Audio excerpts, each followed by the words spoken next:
Олардың араздығы сондай, бірін-бірі көргісі келмейді екен. Байдың үйі кең, әдемі болыпты, іші толған алтын мен күміс. Ал кедейдің үйі ағаштан жасалған, төбесі бұтамен жапқан қора екен. Алтын мен күміс түгілі нанын әзер тауып жепті. Егін егіп, оны суарып, күтіп, орып, өз күнін өзі көріпті. Бір жылы көктемде алапат су тасқыны болады.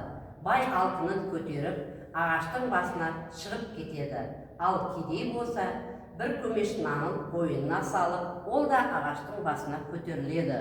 Су тасқыны 15 күнге созылады. Бір күні қарнашқан бай кедейге: «Ей кедей, сен маған бір кесек алтынды да ал да маған бір үзім нан бер» дейді. «Жоқ, алтынның өзіңе нан бере алмаймын» деп жауап береді кедей. Екінші күні бай кедейден тағы нан сұрайды. «Алтынның жартысын берейін» дейді ол бұл жолы. «Жоқ, бере алмаймын» деп бұл жолы да кедей келіспейді. Ақыры аштан өліп бара жатқан соң шыдай алмай бай бір үзім нанға барлық алтын айырбастайтынын айтады. Кедей бәрібір көнбейді. Бойынан күші кеткен байға сайланып, суға құлап кетеді.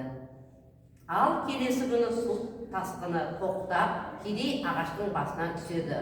Халықтың алтын, күміс тас екен, арпа, бидай ас екен дейтіні осыдан орай айтылған екен.